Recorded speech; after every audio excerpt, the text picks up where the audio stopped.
आसिम मुनीर आपके लिए डरावना ख्वाब बन गए हैं। आप अपने बच्चों को भी उसके नाम से अब डराएंगे और बच्चों को भी सुलाएंगे उसका नाम ले लेकर। मैं क्या कर सकता हूं। तीसरी बात यह है कि आपने श्रीनगर में जो आज पुलिस स्टेशन में बम धमाका हुआ, एक्सप्लोसिव फटा, आपने कश्मीर के लोगों को गिनी पिग बना लिया है। हरियाणा से एक्सप्लोसिव पकड़ा जाता है और उसको ला के आप श्रीनगर के पुलिस स्टेशनों में वहां पर आप जो वहां पर लोकल कश्मीरी हैं उनको गिनी पिग की तरह इस्तेमाल करते हैं।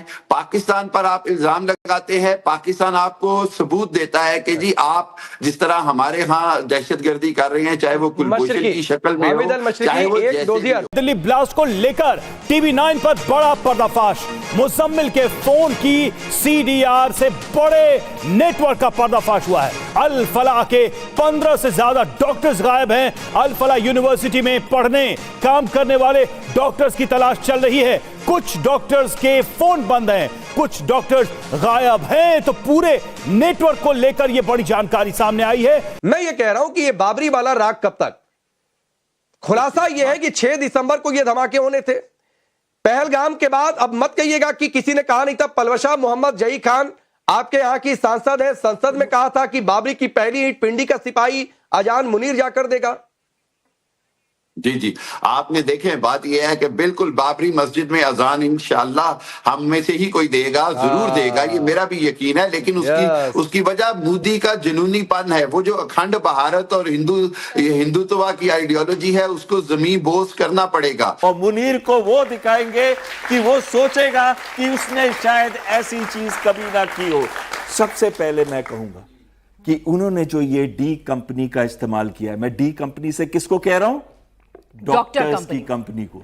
तो डॉक्टर्स की कंपनी का जो उन्होंने इस्तेमाल किया, ये उपज पाकिस्तान आर्मी की है, उपज पाकिस्तान की इंटेलिजेंस सर्विसेज एजेंसी की है, और उन्होंने इस्तेमाल किया है जैश ए मोहम्मद को। सोचिए, वो डॉक्टर जो यहां पे स्टेथोस्कोप लेके आता है, जो लोगों की जान बचाता है, क्या कल आप उस पर विश्वास कर सकेंगे कि वो लोगों की जान भी ले सकता है? और 13 इनोसेंट्स की जान ली गई है इसके अंदर।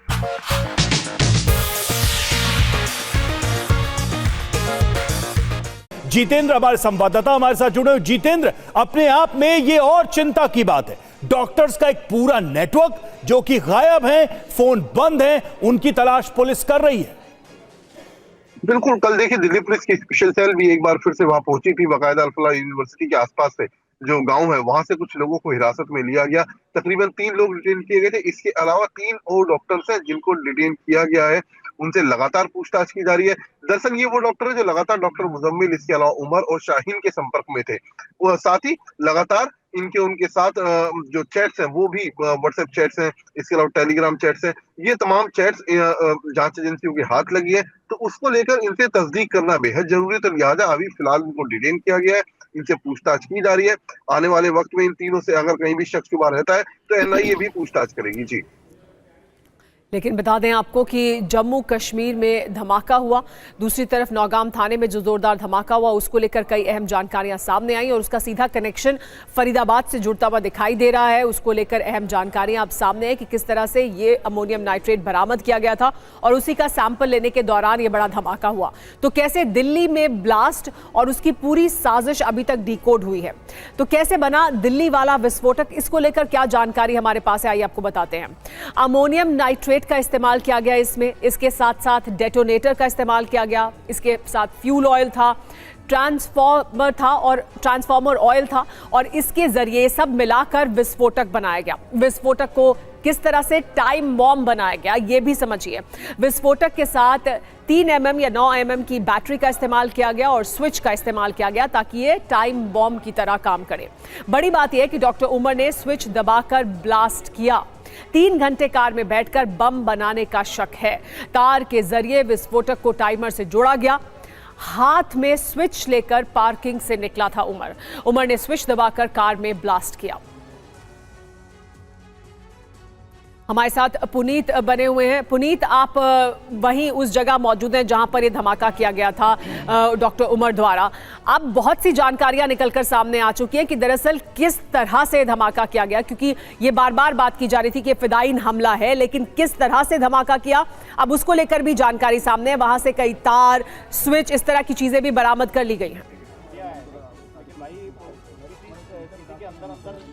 देखिए, सोमवार की शाम 6:52 पर जिस तरीके से ब्लास्ट हुआ, तो लगातार जो तमाम एजेंसीज हैं जिसमें एनआईए और एनएसजी खासतौर से इन्वेस्टिगेशन करी है, ये एक एक सुराग का सिरा पकड़ के पूरे इस ब्लास्ट के तरीके को एक्सपोज करने का काम कर रही हैं कि कैसे ब्लास्ट हुआ, जिसमें पता चला है कि 3 घंटे तक डॉक्टर उमर अपनी गाड़ी के अंदर मौजूद था और वो जो इसके पास अमोनियम नाइट्रेट था उसको बाकायदा उसने डेटोनेटर से जोड़ा था और तमाम चीज़ों को जोड़ने के बाद एक स्विच के जरिए इसने ब्लास्ट किया, बाहर आकर के कार को लेकर के आया था। एक और चीज़ पुलिस तलाश कर रही है कि जब 3 घंटे ये अकेले गाड़ी में बैठा था तो क्या इसकी मदद के लिए आसपास भी कुछ लोग मौजूद थे। तो कुल मिलाकर के सोमवार को जो बड़ा आतंकी हमला हुआ है, बिल्कुल पुनीत, एक बात तो साफ हो गई है, जो जानकारी सामने आई कि उमर इस तरह के बॉम्ब को, एक्सप्लोसिव को बनाने, डेटोनेट करने का एक्सपर्ट था, यह साफ दिखाई दे रहा है।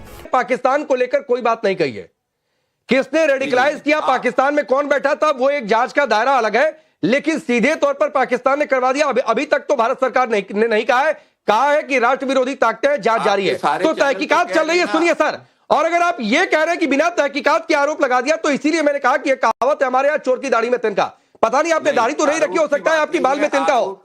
आपने दाढ़ी नहीं रखी, आपके बाल में हो सकता है तिनका होगा। मशरकी साहब सुनिए, और देखिए, कोई हिंदुस्तान का इलाका गिनी पिग नहीं है।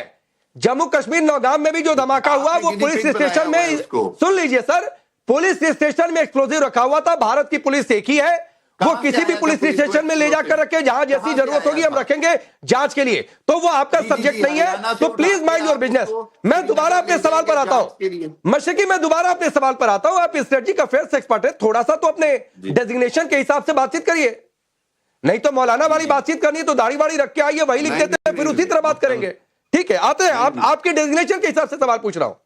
मैं ये कह रहा हूं कि ये बाबरी वाला राग कब तक, खुलासा यह है कि 6 दिसंबर को ये धमाके होने थे पहलगाम के बाद। अब मत कहिएगा कि किसी ने कहा नहीं था। पलवशा मोहम्मद जई खान आपके यहां की सांसद है, संसद में कहा था कि बाबरी की पहली ईंट पिंडी का सिपाही अजान मुनीर जाकर देगा।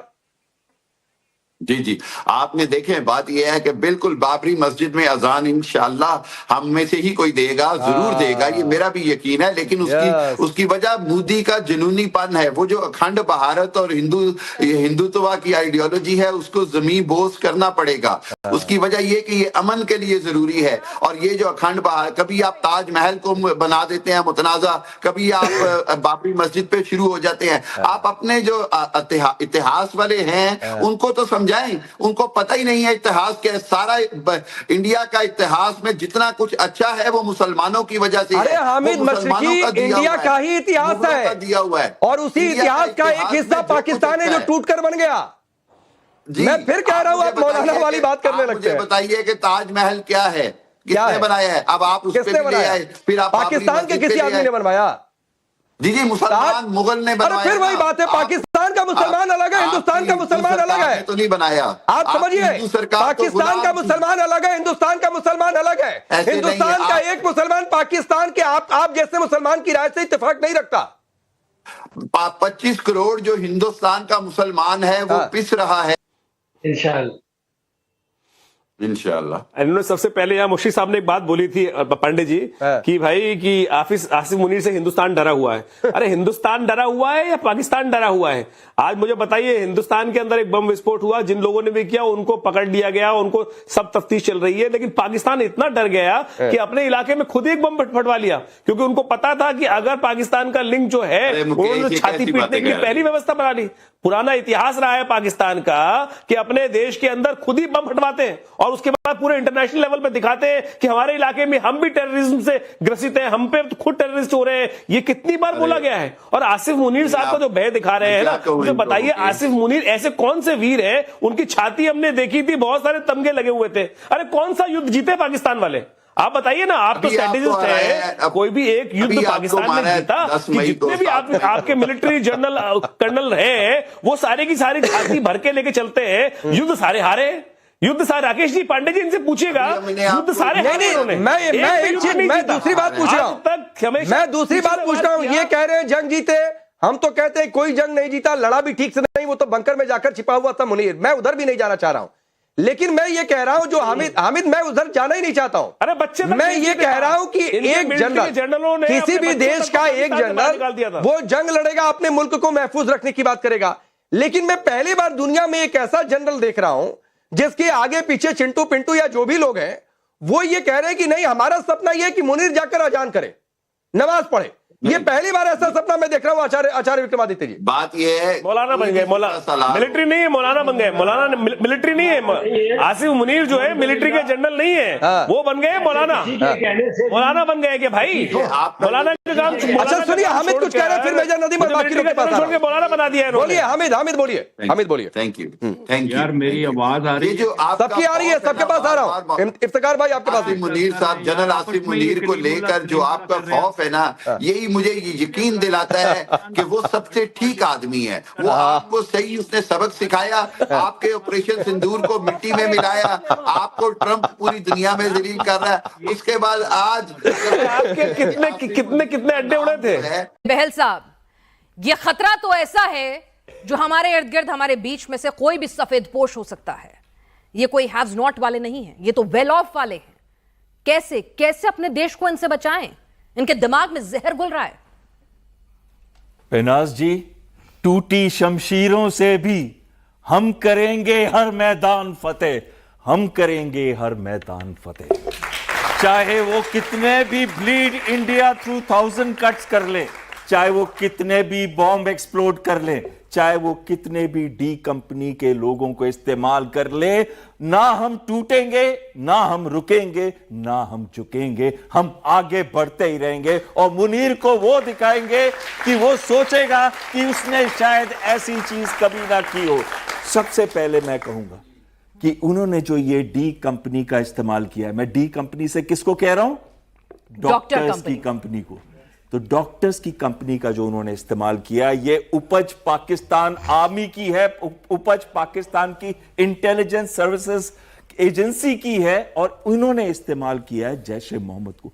सोचिए, वो डॉक्टर जो यहां पे स्टेथोस्कोप लेके आता है, जो लोगों की जान बचाता है, क्या कल आप उस पर विश्वास कर सकेंगे कि वो लोगों की जान भी ले सकता है? और 13 इनोसेंट्स की जान ली गई है इसके अंदर। क्या ये सोच सकते हैं? आपके पास जब डॉक्टर आता, क्या आप उसको शक की नजर से देखते हैं? आप तो उसको उस नजर से देखते हैं कि ये तो हमारी जान बचाएगा। अब सोचिए, टीचर जो कि यूनिवर्सिटी के अंदर, और ये डॉक्टर जो यूनिवर्सिटी के अंदर है, ये डॉक्टर एक गुरु की तरह देखा जाता है, एक टीचर हमारे देश में गुरु की तरह देखा जाता है, और लोग उसकी बात मानते हैं और उसको एक ऐसी नजर से देखते हैं कि जो वो कहता है सोचते हैं ये सच होगा। तो सोचिए कितना बड़ा ये षड्यंत्र था जो कश्मीर से आए हुए डॉक्टर्स अल फलाह यूनिवर्सिटी के अंदर एक ऐसा सेल बनाते हैं जिसमें से जो पास आउट डॉक्टर्स भी हैं वो जाते हैं कानपुर में, हापुड़ के अंदर, वहां से पकड़े जाते हैं। ये देखिए, हर जगह पे मॉड्यूल बनाने की कोशिश की गई है, एक मॉड्यूल से मल्टीपल मॉड्यूल्स, लीडरशिप पोजीशन, साथ में डॉक्टर्स होते हैं टेक्नोलॉजी से एकदम परिचित,